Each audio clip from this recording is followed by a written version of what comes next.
Chapter 10. Ain't seen the like of it. 5:43 a.m. Tuesday, December 14th, 1858.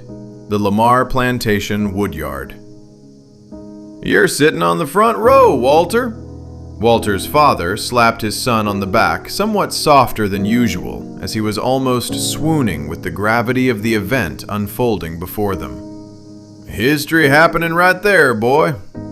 Walter thought his father was close to tears, something he'd never witnessed during his entire 9 years of interactions with him. "They ain't been a load of real Afghans come here since my granddaddy's day." Walter's father scratched one of the larger calluses on his forefinger over the stubble poking out of the red speckles on his chin. "About 26, I reckon."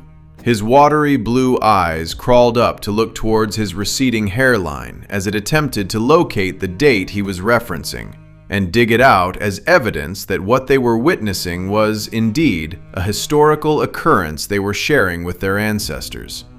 When he was satisfied with his findings, he corroborated the veracity of them. Right along that time, anyways." Walter squinted his eyes so he wouldn't miss even 1 second of this momentous occurrence.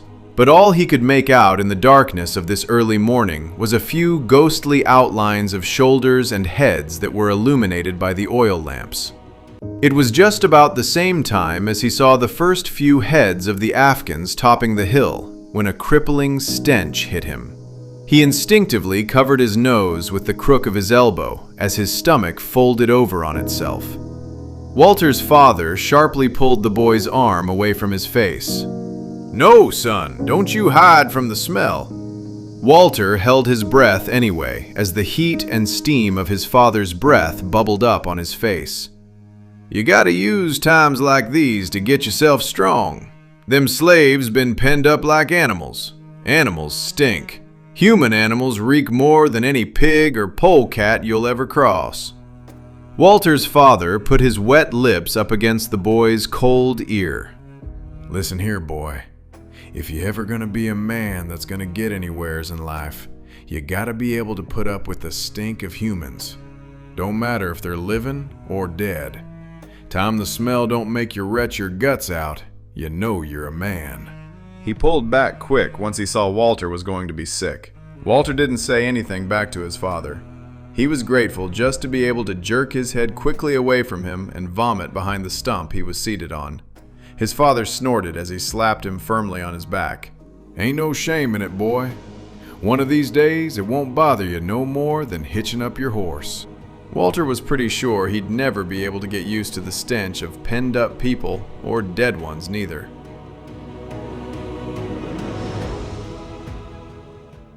Sundiata had never heard a whisper as loud as the finger-breaking bazunga insisted on using when he talked to the captives. "Get on up there, you jungle varmints."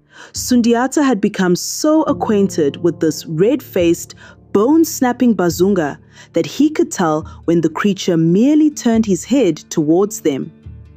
If one of the captured people cried or made a sound that rankled him, he stomped towards them, put his red hands around the backs of their necks, and held their face hard to the wooden floor of the paddle Nkanu.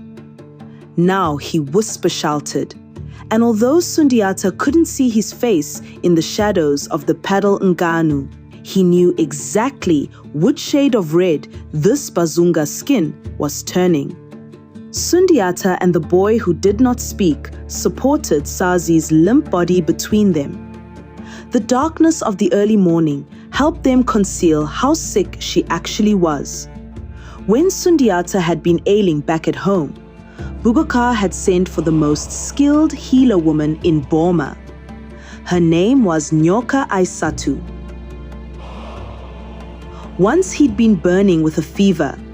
That night, as he lay in Boubacar's big bed, covered with a tower of imported tapestries, Sundiata had been shivering more than he was on this cold morning on this desolate hill by the river.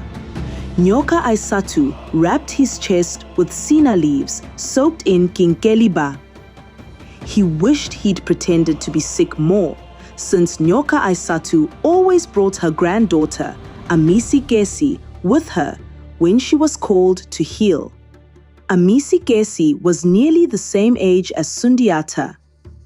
The light that danced in the darkest corner of her brown eyes always made Sundiata think of the way the water droplets looked to him on the tiniest leaves when the sun shone on them after a rain.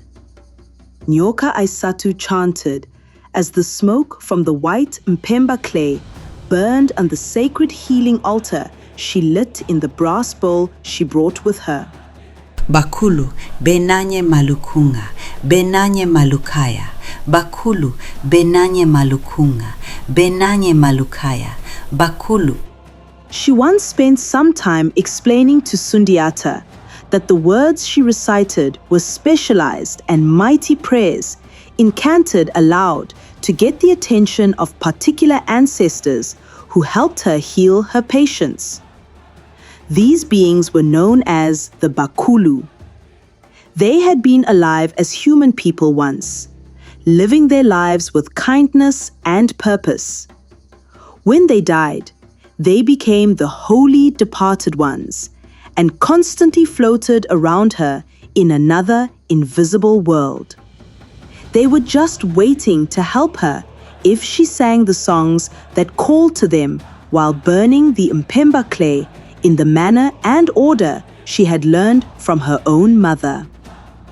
Amisi Kesi assisted Nyoka Aisatu during the healing ceremony, so she would learn and one day step into her grandmother's role in the village.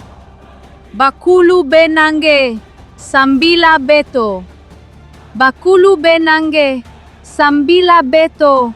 Amisi Kesi would chant in response to strengthen her grandmother's prayers for the holy ancestors to intercede. As Sundiata pulled both the silent boy and Sazi up the slippery mud hill, he wondered if he could summon the Bakulu himself. He wanted to plead to them to bring an end to their hellish journey, either by good fortune or by quick death. He quietly intoned as much of the prayer as he could remember as the salt of his tears found their way to his tongue. Bakulu, binanye malukunga, binanye malukaya. Bakulu binanye sambila beto.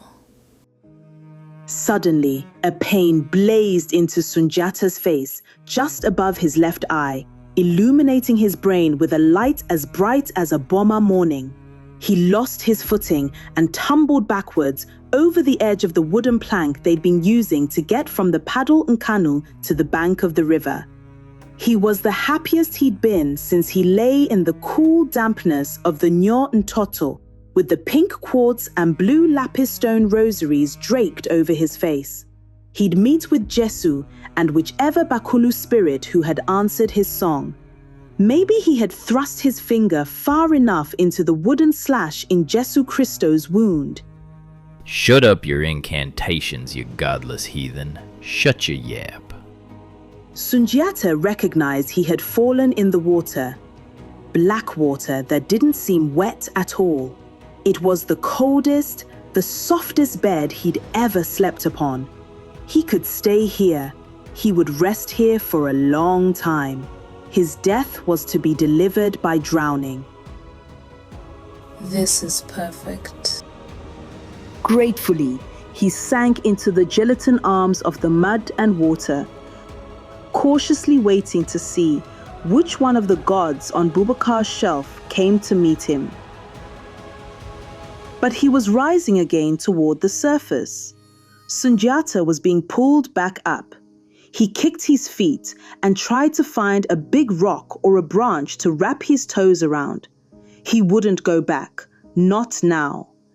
In spite of it all, he was being raised by the neck of his potato sack shirt, exactly as he had been lifted out of the basket by the moldy-headed pirate, holding him aloft like a smelly fish. Within seconds, his legs dangled in the air as his lungs tried to take in air without his permission. Get back up here, you son of a black bitch. Even though Sundiata didn't know exactly what the man said, it entered his ears like the snarl of a dog or the grunt of an angry sow. He understood that the words meant that promise of death the Bakulu had teased in front of his eyes was now being denied to him. Now the only question on Sundiata's mind was, what manner of gods did these Bazungas believe in that every supplication was granted? Those were now the only prayers he wanted to offer up, and the only gods he wanted to worship.